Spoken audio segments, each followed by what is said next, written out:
And events in Ukraine continue to hold the attention of the world as that country tries to hold off a full-on assault from Russia and Vladimir Putin, with the specter of an escalating conflict casting a shadow over Europe. Here this morning to discuss that and more ahead of her visit to New Hampshire this weekend is someone we got to know very well in 2019 and 2020, U.S. Senator from Minnesota, Amy Klobuchar. Thanks for joining us, Senator. Well, thanks, Adam. It's so great to be back and on again. We appreciate your time. So, Senator, you're getting the briefings. To the extent you can share with us, what does the intelligence community believe is Vladimir Putin's endgame here? Because even if he wins the military battle, it doesn't appear as though the people of Ukraine are just going to give up. No, they're not. This is a big country, over 40 million people, big hearts, and mostly determined resistance. People have seen the videos of a farmer and his tractor pulling a tank, or just people standing, protecting a nuclear facility, hundreds of them holding Ukrainian flags, or the president himself, President Zelensky, who refused to just sit in a bunker or leave his country, who's been leading them morally. This is why they're getting support from all over the world. Yes, financial support. Yes, help with refugees, but also ammunition, the thing that Senator Shaheen and I were most asked about when we were with President Zelensky about a month ago, making sure they get the weapons that they need. So I don't know why Vladimir Putin thinks he should have done this. He thought he was going to be greeted with rose petals. Instead, it was Molotov cocktails. And even if, as you've seen, he takes over certain parts of this country, they will not resist. And this will be a long, long grind and not what he thought he was buying into. Senator, how concerned are you about the threat of nuclear escalation? You know, you always get concerned when someone like Vladimir Putin has a finger on the button, and also he's someone that has threatened to put his nuclear forces, his nuclear weapons on alert. At the same time, our people, our defense secretary, we had a classified briefing with them, and I'm not telling you anything they didn't tell the world. You know, we are ready for anything, but the thought is that he is simply being provocative and that he's trying to scare the people of Ukraine. And the continuing focus, of course, is on the ground war and protecting Kyiv and protecting the people of Ukraine. So much of Putin's brand is about being this kind of chess master who can get away with all of these things, offend the West and not have severe consequences. But now Ukraine has made him look weak. And obviously these tactical blunders are all over social media. It's been reported that he's angry. But are you concerned at all that it's worse than that, that potentially he's not a rational actor anymore? No, anyone would be concerned about that given what has been happening here.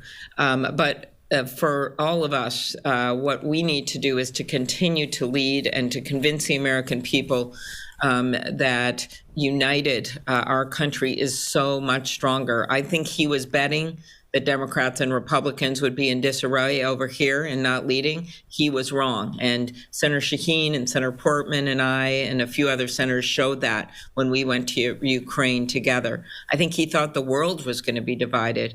And when you look at the UN vote, you had the vast majority of countries condemning what he has done. You have countries like Switzerland that have been forever neutral, siding with Ukraine. You have a country like Germany that was willing to step in and help Ukraine and stop the natural gas pipeline from going through or being turned on simply because they were not going to let Vladimir Putin have his way. These were all things that no one predicted 2 months ago, and they've all happened, and part of that is because of the leadership of the United States. What's an appropriate off-ramp that NATO or people can give Putin here? Because obviously it's not like the community of nations can just go back to normal and treat Russia as though it's just a regular country again when this is over. Well, part of why these sanctions are so important, and by the way, not just on sectors, but on him and on his oligarchs that surround him. And I'm talking personal here, yachts, their assets. That is happening as we speak. We believe that's going to put pressure on them. And if you look at an off-ramp, you know, we have put on the table the continuing transparency and arms negotiation, nuclear arms negotiation. That has always been on the table, but it's something we know from the past that they're interested in continuing. We have the fact that people, as I noted, are being hit personally. And there are ways that if, in fact, he'll come to the table and negotiate, including following up on past negotiations about Crimea and about other areas of Ukraine, there were discussions then about how we would move forward with those areas. But, he right now has decided he'd rather just use force instead of come to the diplomatic negotiating table. So there are many things that can be discussed moving forward with the rest of the countries of Europe. He's now facing the possibility that Sweden and Finland are openly looking at NATO again. You've got a number of other countries that before this were staying out of it that aren't. All these are threats to him and threats to Russia.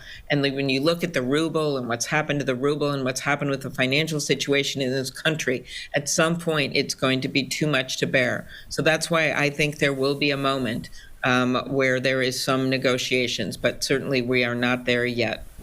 Now, a lot of Americans and certainly a lot of Granite Staters lost confidence in President Joe Biden over the handling of the withdrawal from Afghanistan. So why do you think they should have confidence that he's going to be able to navigate the situation that is so precariously close to potentially becoming a World War III? Well, I would first note it was President Trump that negotiated the agreement to bring the troops home from Afghanistan, and then President Biden was in place when it happened. But as for this, President Biden has shown great leadership in bringing in other countries. I think some people thought we could just do this alone. We know Putin doesn't have most of his stuff and assets, nor do his oligarchs and the thugs surrounding him in America. They have some stuff, but a lot of it's in other countries, particularly in Europe and Great Britain and other places. The Nord Stream 2 pipeline, it goes to Germany. It's not going to the United States. So things like that made Europe so consequential in these discussions. And when you have countries like Kenya and New Zealand getting involved, that is all a tribute to President Biden and his team, people like Tony Blinken, a seasoned diplomat. And by the way, let's not forget your own Senator Shaheen of New Hampshire, who, along with Senator Hassan, is such a force to be reckoned with in the United States Senate. But she has gone and been involved in negotiations in the Senate and on the world stage for quite a while.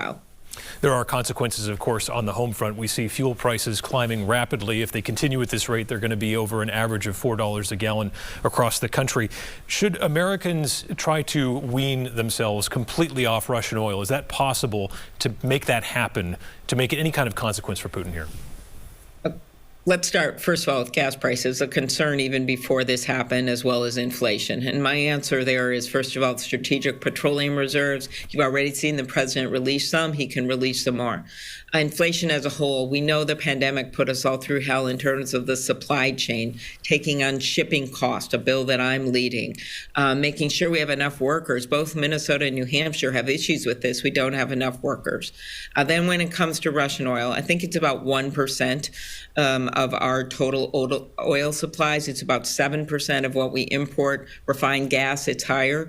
But the point is, it's 1% of our oil. So yes, we could eventually wean ourselves off it. The issue is for Europe, it's a much higher percentage. And again, we're working in concert with them. And I think our focus should be on the immediate, which will be the petroleum reserves if necessary, the midterm, which will be getting the supply chain going and doing all of this we can to get shipping costs reduced and other things which are very achievable. And then, of course, the long term, which is less dependence on oil in general with electric cars and the like. And that is in our future for certain. It's just not going to happen tomorrow. So you have to do these things in different stages.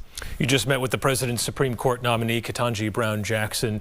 You know, she's making the rounds. And I'm curious, you know, this process used to be one in which senators would make up their minds, but increasingly we've seen now everyone's in their partisan trenches. So is this process just perfunctory right now? Are we heading toward a situation in which we're going to need that, you know, a tie-breaking vote to decide whether she ends up on the court from the vice president?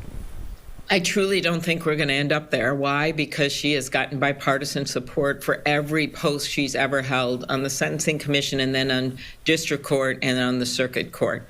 And that includes in just the last year that she received bipartisan support. And both Senator Murkowski and Senator Collins have indicated much openness, and as have some other senators in their public statements.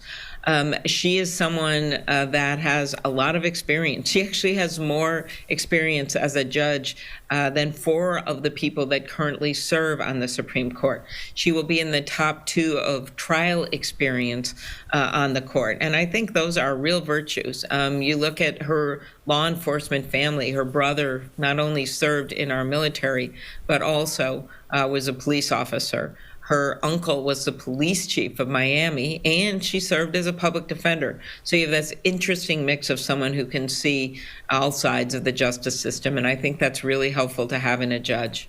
And 2 more quick questions as we wrap up here. You're going to be in Portsmouth Saturday night, meeting with New Hampshire Democrats, doing a big fundraiser there. Could be a tough midterm year for Democrats. What's your message to try and get things back on track, if you will?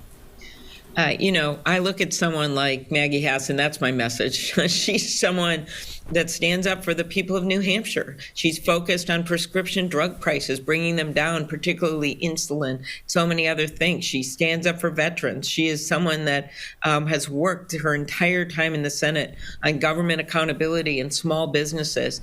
And so the kind of work she does reflects what we need more of in our country, along with, of course, Congresswoman Custer and Congressman Pappas.